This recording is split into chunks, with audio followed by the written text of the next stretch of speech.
이거를 이렇게 이제 보시면 됩니다. 그렇죠? 이렇게 이제 딱 보시면 전체 시작부터 끝이 어떻게 되는지를 여러분들이 한눈에 볼 수 있는 거예요. 여러분들 크게 8가지로 되어 있어요. 8가지. 여기 여러분들 1번 이렇게 해서 이렇게 네모난 번호가 있어요. 그게 1번부터 8번까지 있어요. 여러분들이 그래서 제가 여기 이걸 제가 설명 한번 드릴 겁니다. 자, 먼저 우리가 이제 여기 빨간 선, 이렇게 직선 이렇게 세로로 된 게 역사의 시작이 되는 기준이 되는 선인 거예요. 그렇죠? 우리는 직선적 역사관을 믿기 때문에 알파와 오메가 시작과 마침이 되시는 하나님이 역사를 시작하셨고 그분께서 역사를 마감시킨다라고 믿는 사람들이잖아요. 그렇죠? 그거를 믿는 사람들이기 때문에 우리가 역사의 시작이 있는 거고, 여러분들 두 번째 장에 또 오른쪽에 두 번째 장 오른쪽에 가면 선이 거기는 오른쪽에 몇 개가 있습니까? 세로로 2개가 있어요. 2개. 그 2개가 있는 의미가 뭔지 아시나요? 그건 뭐냐면 그 마지막 주님의 재림으로 이 세상이 심판이 되고 이런 여러 가지 과정들이 그게 이제 마지막 심판이 진행되는 그 기간, 시간, 이거는 정확히 이제 모르겠는 거예요. 그래서 그 사이 직선이 두 번째 장 오른쪽에 직선으로 2개 돼 있는 게 있다라는 것은 그 사이에 주님의 재림으로 시작해서 이제 이 땅에 대한 심판과 악인들의 심판, 그다음에 흰보자 심판, 자 이렇게 그런 게 그 사이에 진행된다는 거예요. 근데 정확한 시간과 기간은 모르니까 그렇게 제가 그 사이라고 표시를 한 거예요. 그러니까 그것도 굉장히 나름대로는 제가 굉장히 고민을 많이 해서 넣은 두 직선이라는 거예요. 이해되시죠? 지금 설명드린 거.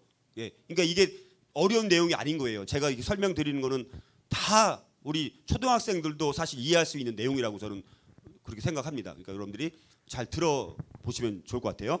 자, 그래서 그 역사의 시작점을 알리는 요 세로로 된 빨간 직선이 있고, 그렇다면 그 전에 영원이라는 시간 속에서 삼일체 하나님이 계셨다라는 거잖아요. 그리고 삼일체 하나님이 계시지 않았으면 역사라는 것 자체가 시작 자체도 안 됐고 역사가 없고 피조물도 없고 창조물도 아무것도 없는 거예요. 그러면 사실은 그냥 삼일체 하나님만 계시는 거예요. 사실 원래는. 근데 삼일체 하나님이 영원 속에서 만세 전에 삼일체 하나님께서 이제 공의회를 하신 거죠. 거기서 이제 우리 형상을 이 세상을 창조해서 우리 형상을 닮은 존재들을 만들어서 우리가 삼일체 우리끼리도 참 친밀한 영원 속에서 교제를 나누지만 우리를 닮은 형상을 닮은 존재들을 창조해서 그들과도 우리가 정말 이렇게 친밀한 교제를 나누자란 그런 이제 섭리 가운데 이제 그리고 그런 큰 총체적인 그림을 다 그리고 세상을 창조하신 거죠. 왜냐하면 그분은 삼일체 하나님은 영원 전부터 영원까지 계시는 분이잖아요. 여기서의 영원도 있고 그다음에 그 두 번째 장 끝에서도 끝이 뭡니까? 뭐라고 돼 있어요? 요렇게 돼 있죠. 영원. 돼 있어요? 안 돼 있어요? 두 번째 장 오른쪽 끝에서도. 그러니까 그분은 영원 속에서도 영원 전부터 영원까지 계시는 분이에요. 그러니까 그분은 시간을 초월하는 분이잖아요. 그렇죠? 그러니까 우리는 시간적으로 다 제한되어 있는 존재이지만 하나님은 모든 걸 초월하신 분이잖아요. 그러니까 그거를 이 전체 이미 창조하기 전부터 역사가 어떻게 흘러갈지를 하나님은 다 이미 큰 틀 안에서는 다 알고 계신 거예요. 그래 안 그래요? 자, 그래서 이제 그거를 여기 표시한 거예요. 여기다가 이렇게 삼일째 하나님 여기다 이렇게 이제 요거를 세상 사람들은 이걸 인정하지 않겠죠. 그리고 시작점도 언제인지도 몰라요. 그러니까 이 그림이 나올 수가 없어요. 이거는 성경을 아는 사람들이라면 성경을 아는 사람들만 이런 그림을 그릴 수가 있는 거예요. 이거는 왜 성경에 다 계시를 해 주셨기 때문에. 저도 성경에 있는 거를 다 총체적으로 묵상을 하고 연구를 해보니까 이렇게 2장으로 요약을 하게 된 거예요. 이것도 뭐 제가 뭐 잘나서 그런 게 아니라 하나님께서 깨닫게 해주신 바대로 그렇게 한 걸음 한 걸음 가다 보니까 이렇게 정리하게 된 겁니다. 자, 그래서 이제는 여기 이 첫 번째, 그래서 이제 하나님께서 섭리 가운데 천지를 창조하셨죠. 그게 창세기 1장 2장이잖아요. 그렇죠? 창조한 내용. 자, 그리고 나머지 창세기 3장부터 말라기까지가 구약 시대를 이제 다루는 내용이잖아요. 그렇죠? 그게 이제 크게 이렇게 나눈 거예요. 이 8가지 큰 번호 가운데 이제 두 번째. 근데 구약 시대를 우리가 이 구약 시대를 근데 그럼 어떻게 이해해야 될 거냐라고 했을 때 그때 이제 제가 말씀드렸던 용과 그리스도의 싸움이다. 그러니까 창세기 이미 3장부터 인간이 타락하고 나서 창세기 3장 15절에 원시보급이라는 게 나오잖아요.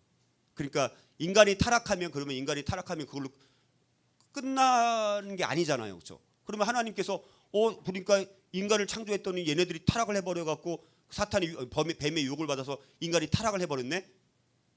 그러면 세상이 어떻게 갈까? 하나님이 그걸 모르실까요? 아실까요? 그걸 이미 다 아셨다니까요. 그래서 이제 뱀의 머리를 상하게 할 자를 이제는 여자의 후손으로 나게 하신다라는 것이 이미 계획된 거잖아요. 그렇죠? 자, 계획된 것. 그러면 뱀, 사탄의 입장에서, 마귀 입장에서 그러면 자기의 머리를 상하게 할 자가 여자의 후손으로 그리스도로 나온다라고 이미 예언된 거잖아요. 그거는 뱀도 알고 있는 거예요. 그러면 뱀의 입장에서, 사탄의 입장에서 어떻게 해야 됩니까? 그리스도가, 메시아가 이 땅에 태어나면 안 되잖아요. 그렇죠? 그러니까 오로지 그래서 그 시점부터 마귀의 관점은 뭡니까? 그리스도가 이 땅에 태어나지 못하도록 막는 겁니다. 여자의 후손으로 나오지 못하도록. 그렇죠? 그게 이제 용과 그리스도의 싸움을 요한계시록 12장 거기 1절에서 5절 거기서 이제 여자가 후손을 낳으려고 하면 그 큰 용이 큰 붉은 용이 막 삼키려고 한다. 뭐 이런 게 그 구약을 다 요약하는 짧은 메시지가 그 안에 다 담겨져 있다라는 겁니다. 놀라운 말씀이죠. 자, 그래서 이제 여기 아까 창세기 3장 15절 그래서 아담의 아들부터 해갖고 또 이제 셋 가인과 아벨에서 아벨이 죽어버리니까 그러면 또 사탄이 이제는 가인의 후손만 나오면 악인들만 나오니까 그리스도가 태어나지 않겠구나. 그게 아니잖아요. 또 그래서 아벨을 대신하는 누구를 또 낳게 하셨습니까? 셋을 낳게 한 거잖아요. 아벨을 대신하는 셋을 낳게 한 거잖아요. 그리고 아무튼 야곱부터 해서 유다 민족, 그다음에 다윗 왕, 아달랴 여왕 때 다 또 이 다윗의 후손들을 죽이려고 했고 아하스 왕 때는 또 이제 그 북이스라엘이랑 수리아랑 연합을 해갖고 남유다를 멸망시키려고 하고 그리고 또 에스더 때는 또 저쪽 페르시아 바사에서 유대 민족이 다 거기서 또 멸절당하면 다윗의 후손이 또 끊기는 거잖아요. 자, 이런 모든 과정 가운데 그런데 그럼에도 불구하고 하나님께서 정말 그때마다 기가 막히게 여자의 후손, 아브라함의 후손, 다윗의 후손으로 메시아가 태어나도록 계속해서 역사하신 거잖아요. 그러니까 구약의 역사를 그렇게 요약할 수 있다라고 설명드릴 수 있는 거예요.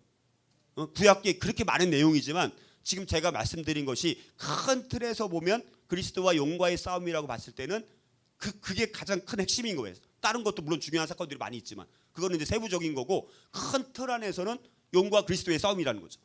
그래서 결국 베들레헴에서 결국은 태어나신 거잖아요. 그렇죠? 미가서에서 예언한 대로 베들레헴에서 태어난 거예요. 그리고 이제 구약의 다니엘을 통해서 이제 다니엘서를 통해서 이 세상의 역사가 크게 어떻게 될지를 미리 또 보여준 거예요.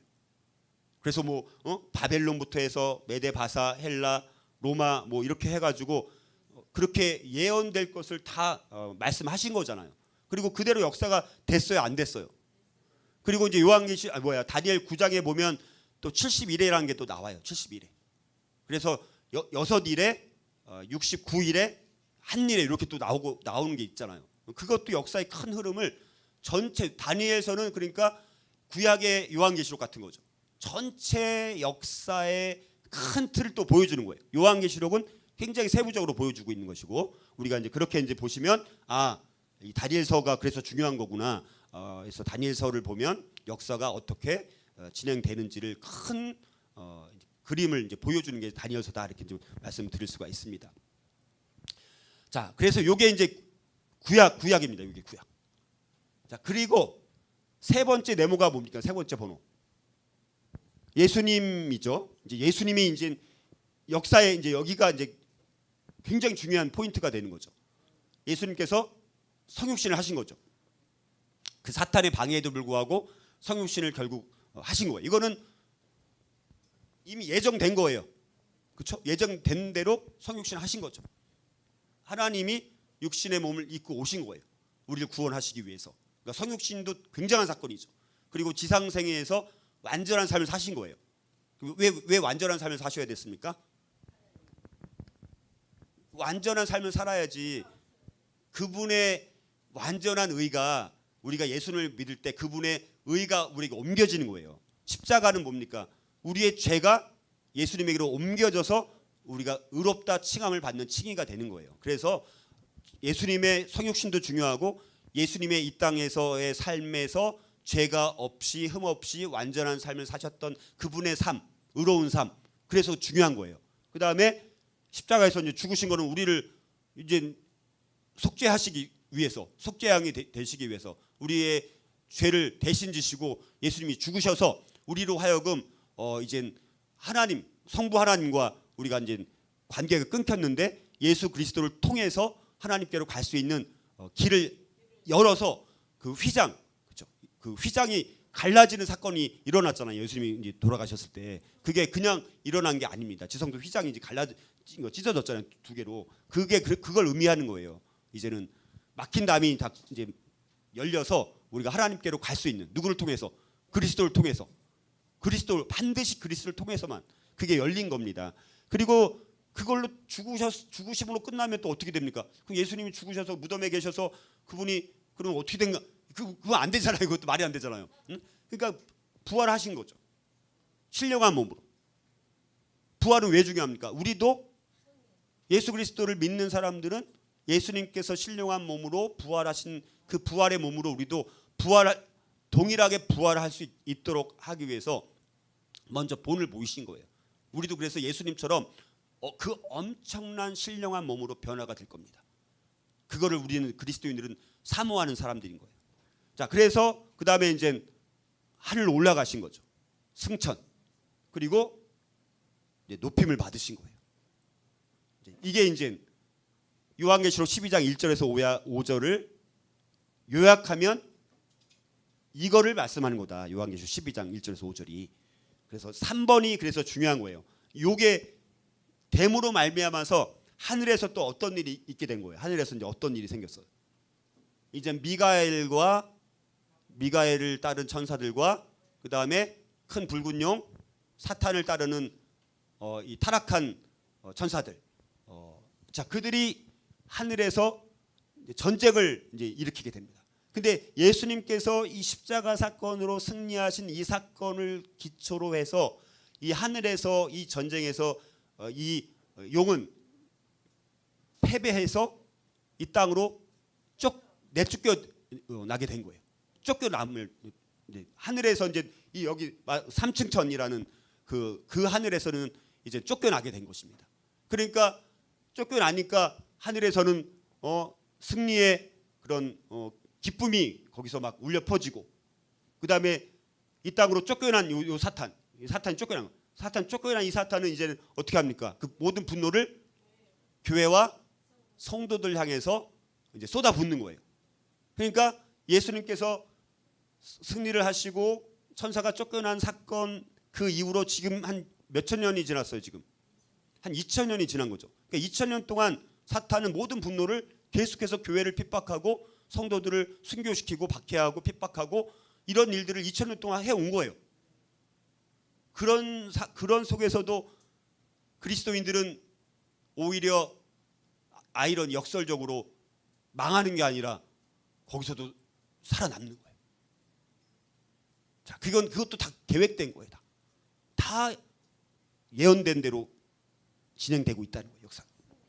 자, 그래서 이제 그 다음에 그 다음에 제가 이제 말씀드린 것이 요한계시록 이제 20장 1절에서 6절이 이제 가장 이제 논쟁이 되는 핵심이라고 그랬잖아요. 그래서 요한계시록 20장 1절에서 3절 그건 제가 말씀드린 결론은 뭐냐? 이 땅에서 이 천년이라는 그 기간 동안 사탄은 그가 이제 교회를 핍박하고 뭐 이런 활동하는 것에 있어서 제한되어 있는 존재다. 아무리 길고 날뛰어도 제한된 한계, 하나님이 정한 바운더리 안에서만 영향을 끼치는 거예요. 그것도 정해진 바예요. 그거는 어쩔 수 없어요. 사탄이 아무리 능력이 뛰어나도 피조물이에요, 피조물. 창조주 하나님과는 비교의 대상 자체가 안 되는 겁니다.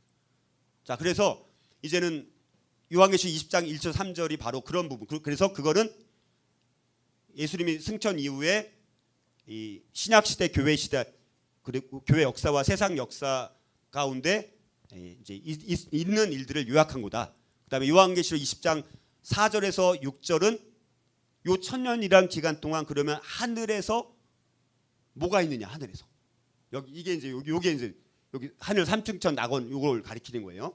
하나님이 계신 곳, 하나님이 계시고 천사들이 있는 곳이 하늘 삼층천 낙원이라고 합니다. 이 하늘은 헤븐이에요, 헤븐. 우리가 보는 이런 하늘은 뭐예요? 영어로 그 스카이, 스카이. 다른 같은 하늘이지만 이 하늘이 세 가지가 있습니다. 1층천, 2층천, 3층천. 첫째 하늘, 둘째 하늘, 셋째 하늘 이렇게 나눠져 있습니다. 그래서 요거는 이제 셋째 하늘을 말하는 거. 하나님이 계신 곳. 그리고 믿음의 사람들이 순교자나 뭐 믿음으로 살고 목배임을 당하고 하나님 앞에 정말 순결하게 살았던 그리스도인들은 하나님이 계신 그곳에 이제 낙원에 가는 거예요. 자, 그래서 이렇게 이제 한 겁니다. 그래서 이 땅 가운데 그리고 이제 하늘에서 지금 있는 일은 뭐냐? 그러니까 예수님이 승천한 이후 또 지금까지 그다음에 주님의 재림 때까지 하늘에서 있는 일이 뭐냐? 그게 제가 몇 가지로 말씀드렸잖아요. 크게 보면 뭐라고요?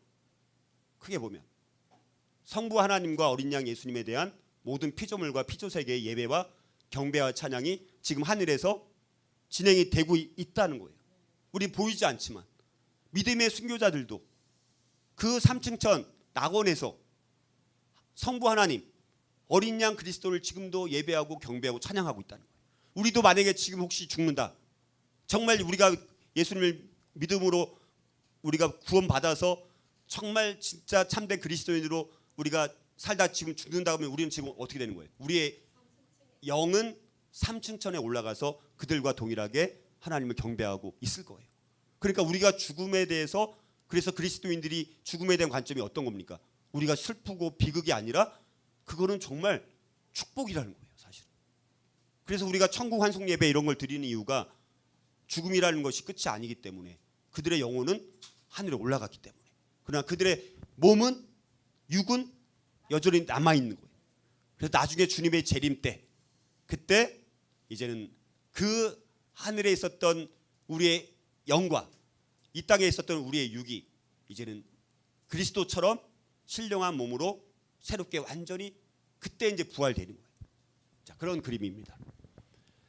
자, 그래서 5번이 천년 왕국이라는 개념이, 이 천년 왕국이라는 것은 천년이라는 문자적 기간이 아니라 아까 말씀드렸던 신약 시대, 교회 시대, 교회 역사와 세상 역사의 그 오랜 기간을 우리가 천년이라고 우리가 이렇게 얘기를 하는 것이고, 이걸 또 다른 말로 말하면 1260일이라든가 42달이라든가 한때, 두때, 반때라든가, 자, 이런 개념이 다 그런 개념이라는 거예요.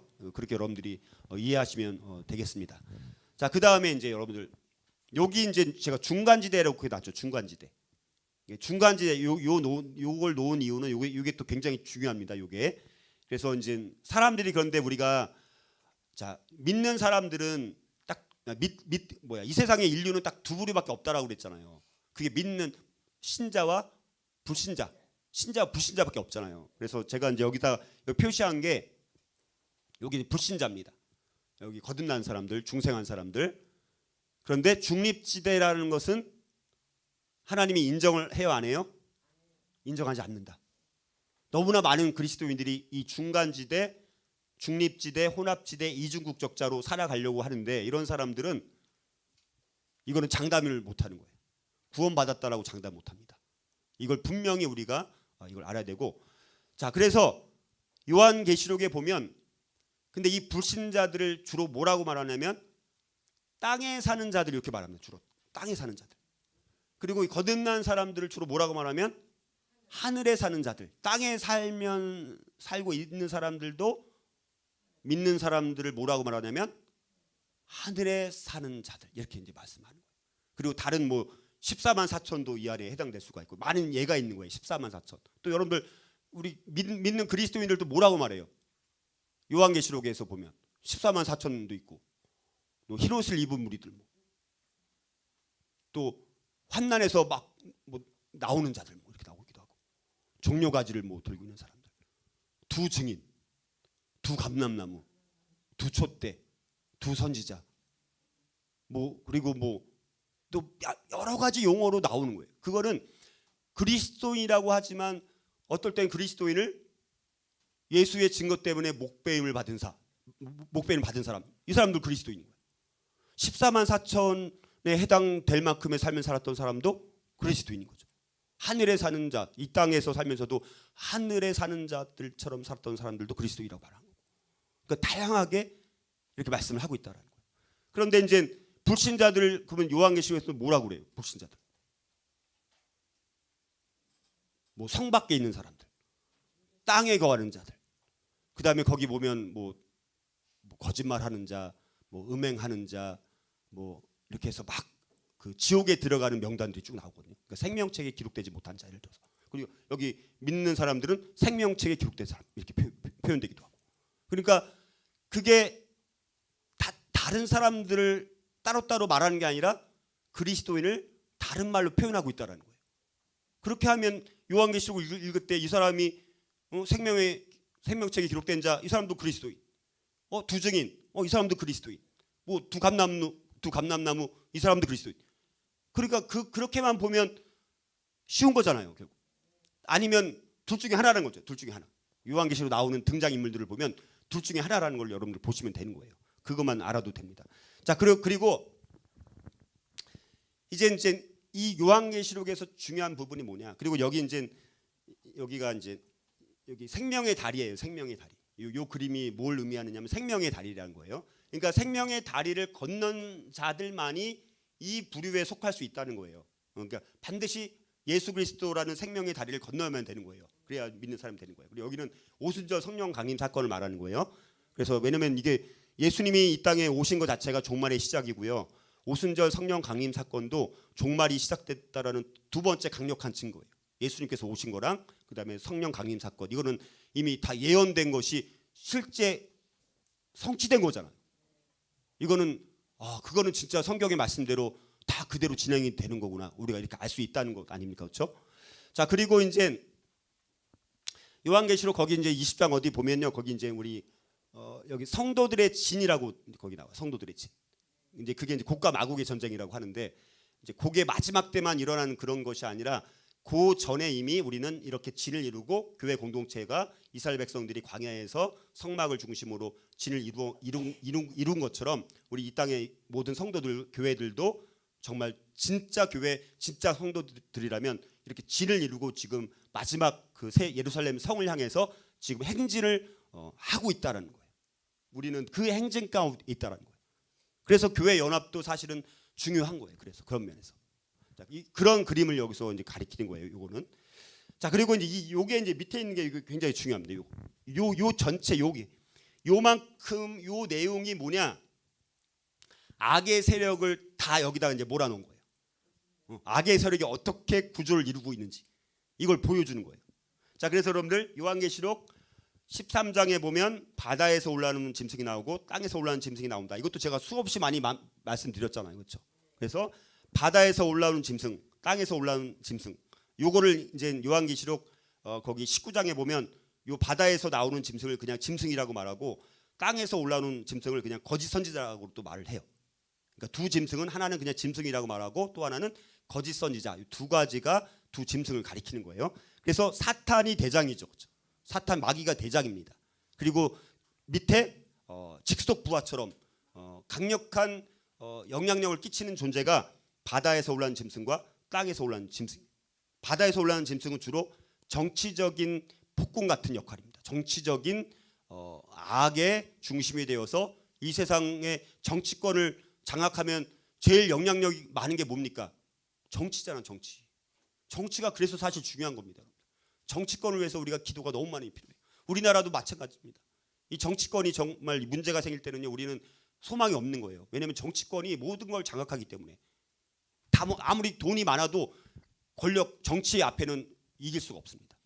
그래서 너무 중요한 거예요. 그 다음에 땅에서 올라오는 짐승은 주로 뭡니까?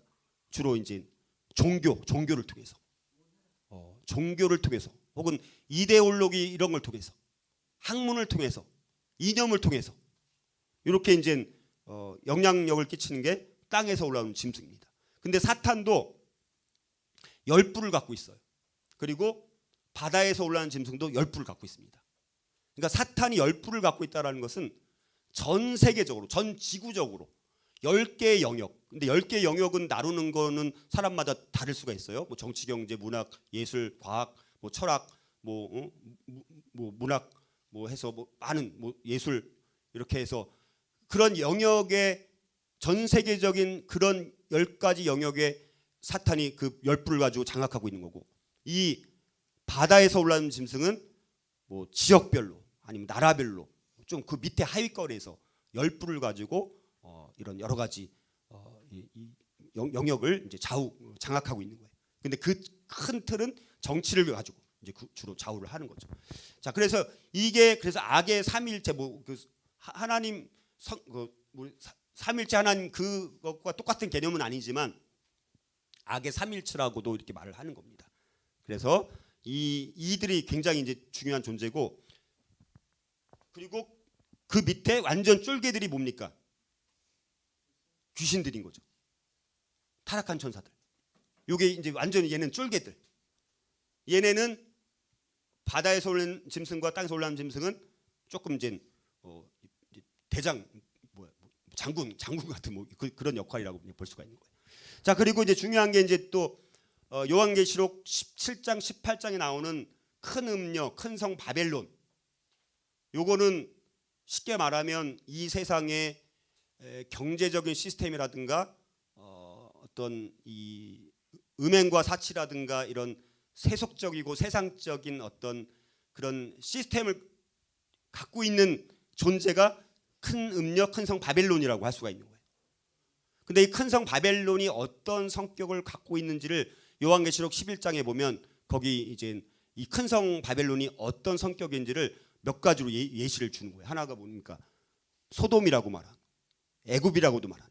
그리고 그 큰 성 바벨론 자체는 로마, 지금 그 사도 요한이 이 요한계시록을 썼을 때가 이제 로마 제국의 속국이었잖아요. 그러니까 로마를, 큰 성 바벨론은 1차적으로 로마를 가리키는 거예요. 로마. 큰 성 바벨론, 옛날 과거의 바벨론도 가리키는 거죠. 기본적으로 과거 바벨론이 옛날 BC 뭐 500년 400년대 때 그 당시에 가장 음행과 사치와 문란하고 타락하고 부패한 문화를 대표하는 게 바벨론이었습니다. 실질적으로 바벨론.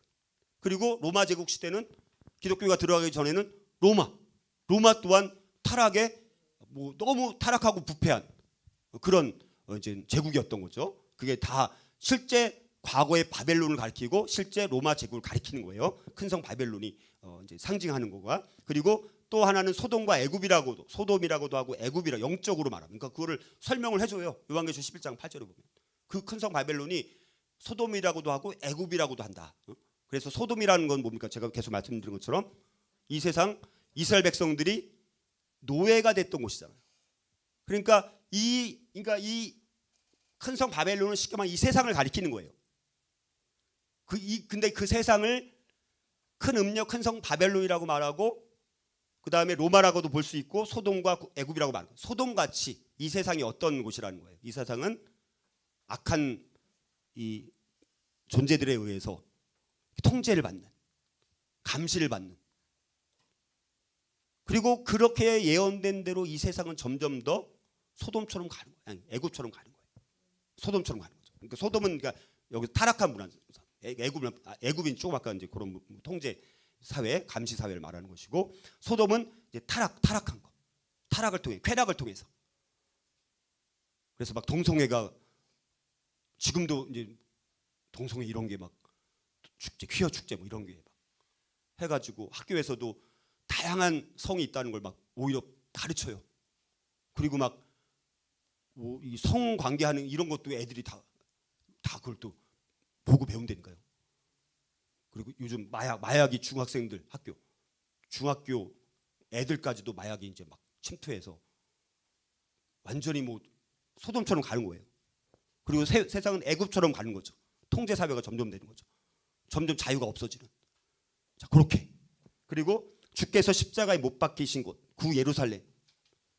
그러니까 큰 성을 소돔이라고 말하고 애굽이라고 말하고 주께서 십자가에 못 박히신 곳. 이거는 예수님이 예루살렘에서 죽으심을 당했잖아요. 그거를 새 예루살렘이 아니라 구 예루살렘이잖아요. 그렇죠? 그러니까 세상은 지금도 예수님을 십자가에 못 박는 그런 일들이 지금도 매일매일 일어나고 있는 거예요. 심지어 성도들이라고 말하는 사람들조차도 지금도 예수님을 십자가에 못 박고 있는 거예요. 자, 그런 세상. 이게 다 그걸 말하는. 그걸 이제 큰 음녀라고 말하기도 하고 이제 큰 성 바벨론이라고도 말하면서 근데 이 큰 음녀가 어디 위에 앉아 있느냐? 여기 아까 바다에서 올라오는 짐승 그 위에 이제 앉아 있는 거예요. 그러니까 이게 다 연결되어 있는 거죠. 정치와 이건 제가 볼 때는 가장 요 큰 성 바벨론이 이제 가장 이제 영향을 끼치는 영역이 저는 경제라고 이제 봐요. 경제. 그러니까 아까 정치 바다에서 나오는 짐승은 정치, 땅에서 올라오는 짐승은 종교. 여기 큰 성 바벨론 큰 음녀는 경제. 왜냐하면 정치, 종교, 경제 요 세 가지가 사람들의 가장 큰 어떤 영향을 끼치는 세 가지를 꼽으라고 한다면 정치와 종교와 경제라고 볼 수 있다는 거예요. 이거는 물론 더 다양하게 볼 수도 있어요. 근데 제가 봤을 때는 그렇게 요약하면 이 세상에서 사람들을 장악하고 통제시키고 쾌락을 만끽하게 만들고 타락하게 만들고 부패하게 만들고 또 그리스도인들도 자꾸 미혹시키고 이런 게 주로 뭡니까? 정치를 통해서 종교를 통해서 또 이단들이 얼마나 많습니까? 그렇죠?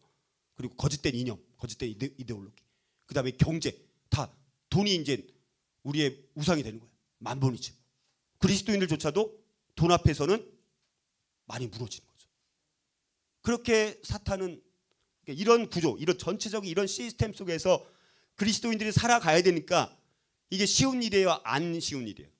어려운 거예요. 그래서 좁은 길을 가는 거예요. 그래서 여기에 또 다양한 여기 보면 많은 여기 또 많은 무리들이 같이 있습니다. 백성과 무리와 열국과 방언들, 이 땅에 많은 백성들, 그렇죠? 많은 무리들, 많은 나라들, 많은 방언들, 이들이 다 이 큰 성 바벨론이랑 연결되어 있는 거예요. 또 여기 보면 만국의 성들이 다 여기 연결되어 있습니다. 이게 큰 성 바벨론이고 나머지는 또 만국의 성들, 다양한 또 성들이 또 있는 거예요. 그 성들이 뭐냐? 짐승을 따르던 지상의 모든 국가들. 지금 이 세상에 많은 나라들이 이제는 어떻게 막 되고 있는 거예요. 나라가 이제는 앞으로요. 나라 마음대로 못 하는 거예요. 이 전체 뭐 글로벌 리스트라고 말하는 어떤 이 전체 이 세계 여러 나라들을 통제하는 어떤 그런 영향을 끼치는 어떤 그런 단체들이 굉장히 많이 생긴 거예요. 그러니까 나라 마음대로 이제 못 해. 다 백신 맞으라고 하면 이제 다 맞아야 되는 거예요. 예를 들어서 그 나라에서는 우리는 안 맞겠다. 그러면 그 나라는 왕따 당하는 거예요. 쉽게 말해.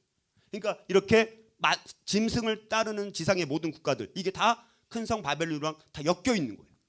거기다가 이제 해상 운송업자들 요한계시록 18장에 가면 해상 운송업자들도 이 큰 성 바벨론에 빌붙어 가지고 계속 이제 아부하면서 여기 뭐라고 됐습니까? 세속 문명을 맹목적으로 추종하는 하부 구조에 속한 일반인들, 그걸 해상 운송업자들 이렇게 말을 하는 거예요. 그리고 땅의 상인들, 바벨론이란 이 정말 타락과 사치와 음행이 충만한 그소로부터 극성한 온갖 사치품과 식품들로 인하여 치부하던 경제적인 실력자들, 막 지금 뭐 돈을 자기 뭐 부자다 이렇게 하면서 막 자부심 갖고 맨날 사치하고 사람들 가난한 사람들 또 오히려 못 사게 굴고 큰 성 바벨론에 빌붙어 가지고 그런 사람 존재가 있잖아요. 지금 우리가 다 보이잖아. 또 여기 땅의 임금들은 뭡니까? 땅에 망들고 정치적인 권력자들, 이 권력자들이 또 이 큰 성 바벨론에 빌붙어 가지고 정치적으로 또 권력을 갖고 사람들을 막 못 살려고 뭐 이렇게 하는. 자, 이런 그림인 거예요. 그러니까 이게 악의 세력의 전체 시스템이 이렇게 구조가 돼요. 그리고 이제 나머지 모든 불신자들 여기 다 엮여 있는 거예요. 이렇게 보면 세상이 어떤 곳인지를 우리가 알 수 있는 거예요. 너무 잘 요약하고 있다는 거죠. 그러니까 요한계시록이 그러니까 2000년 역사, 지금까지 2000년 지났잖아요. 2000년 역사 동안 이런 이 하나님을 믿지 않는 세상 속에서는 이 흐름이 2000년 동안 계속해서 지금까지 온 거예요. 지금은 이게 더 이런 모습이죠. 더 악랄하게, 더 심하게 이게 진행되고 있다라는 것입니다. 그래서 여기 이제 영적 전쟁이라는 거예요. 그러니까 이런 이 악의 세력의 밑에 있는 이 사탄에 속한 이 세력과 또 여기 이제 예수 그리스도를 믿는 거듭난 성도들의 진을 이루고 이제는 교회와 이제 모든 성도들이 거룩한 새 예루살렘 성을 향해서 진군하고 있는 이 세력과 영적 전쟁을 치를 수밖에 없는 거예요. 그림이. 그리고 여기 말씀드린 것처럼 계속 여기도 마찬가지로 이 생명으로 인도하는 좁은 길을 가는 사람들, 멸망으로 인도하는 넓은 죽음의 길을 선택한 자들. 자, 이렇게 이제 두 부류로 나눠서 이 그림이 가고 있다라고 보시면 이 그림이 이해가 되시죠? 예, 그러니까 그 다음에 이제 자, 그래서 연장선상에서 자, 연장선상에서 뭐 천년왕국은 계속 진행되는 그림입니다.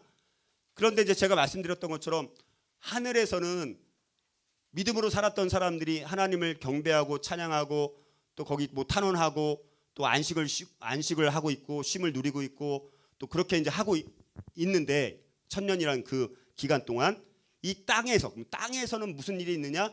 두 가지 맥락으로 봤을 때는 긍정적인 측면에서의 일과 부정적인 측면에서의 일들이 일어나고 있다는 거예요. 자, 먼저 부정적인 걸 먼저 살펴보면 부정적인 거. 자, 그래서 부정적인 게 뭐가 있습니까? 크게 이거는 세부적인 거 지난주에 제가 한번 말씀드렸어요. 여러 가지 몇십 가지를 말씀드렸고요.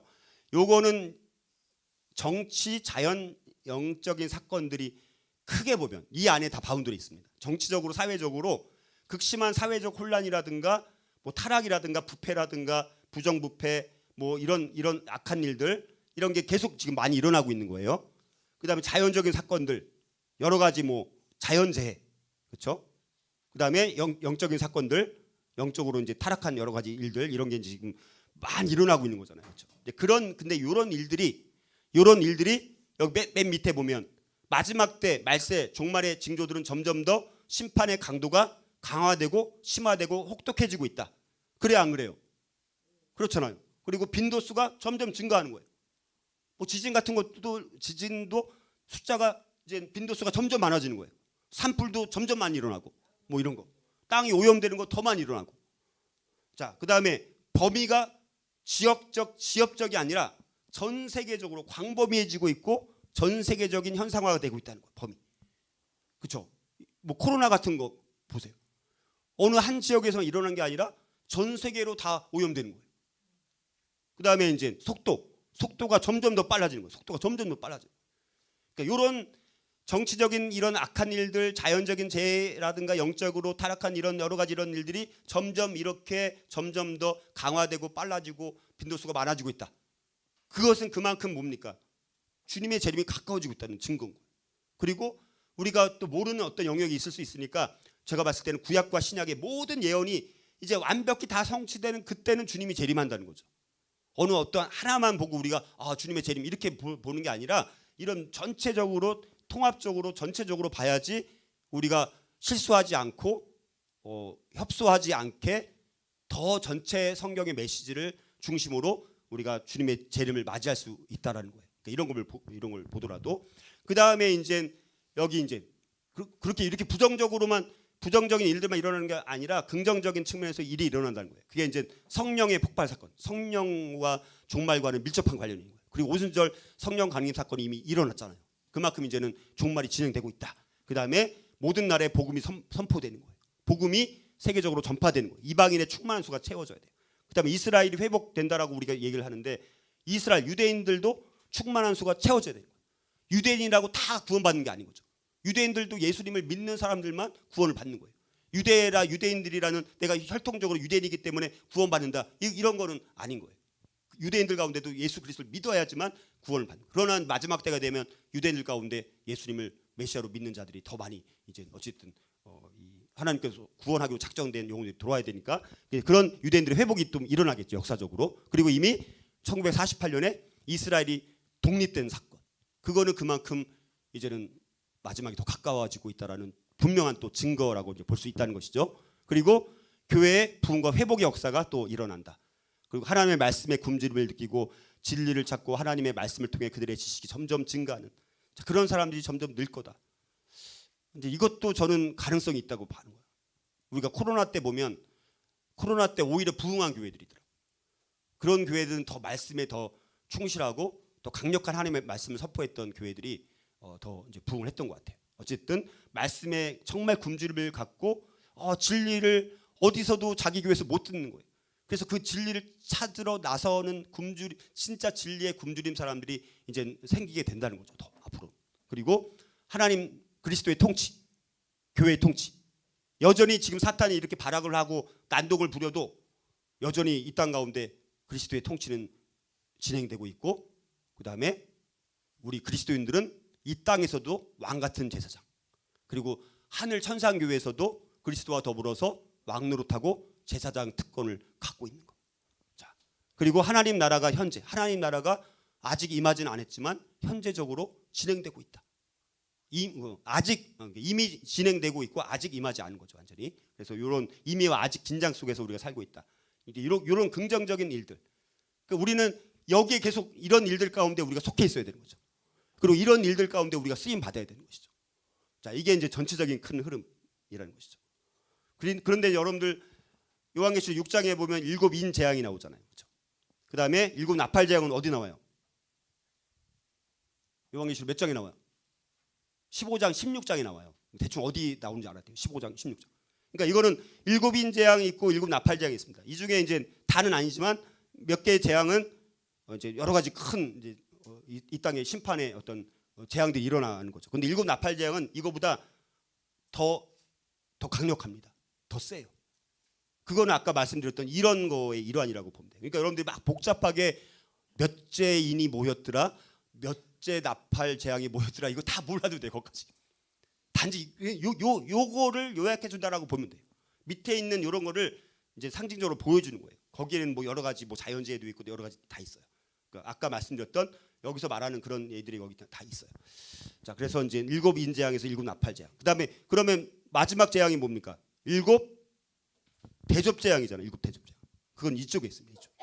왜냐? 그거는 이제 여기서 여기 이제 새로 선이 또 나오죠. 그렇죠? 요게 예수님의 재림이 있는 거예요. 구름을 타고 백마를 타고 예수님이 재림하심으로 인해서 거기 데살로니가 전서 4장에 보면 이제 그때 이제 예수님이 강림하실 때 어떤 일이 일어나는지를 잘 정리를 해주고 있어요. 사도 바울을 통해서. 그때 그리스도인 안에서 죽은 자들이 먼저 일어나는 거예요.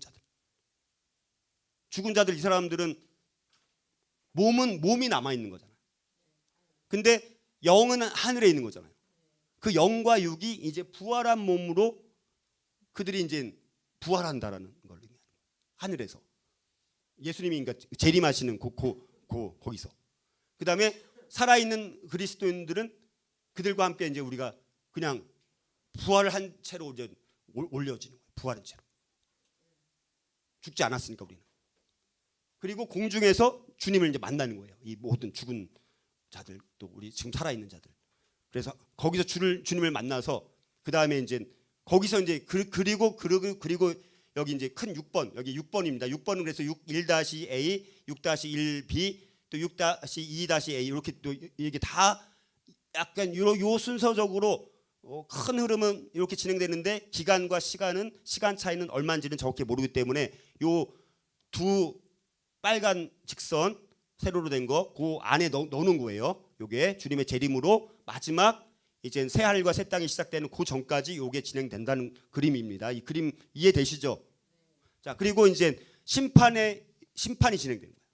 역사가 마감되는 게. 그게 이제 요한계시록 11장에도 나오고 그다음에 15장 16장에서는 7 대접 재앙으로 역사가 어떻게 끝나는지가 나오는 것이고, 그리고 요한계시록 17장 18장은 큰 음료 큰 성 바벨론이 어떻게 멸망당하는지를 보여주는 것이고, 요한계시록 19장은 두 짐승, 바다에서 올라오는 짐승과 땅에서 올라오는 짐승과 거짓 선지자가 어떻게 그의 추종자들이 어떻게 멸망당한지를 보여주는 것이고, 요한계시록 20장은 곡과 마곡의 전쟁을 통해서 사탄 마귀가 어떻게 패망하는지를 각각 역사의 마감이, 일반 역사가 어떻게 마감되는지, 일곱 대접제함으로 어떻게 세상이 멸망당하는지, 그 다음에 이 두 짐승이 어떻게 멸망당하는지, 사탄이 어떻게 멸망당하는지, 요게 각각 다른 부류들이 어떻게 멸망당하는지를 보여준다라는 거예요.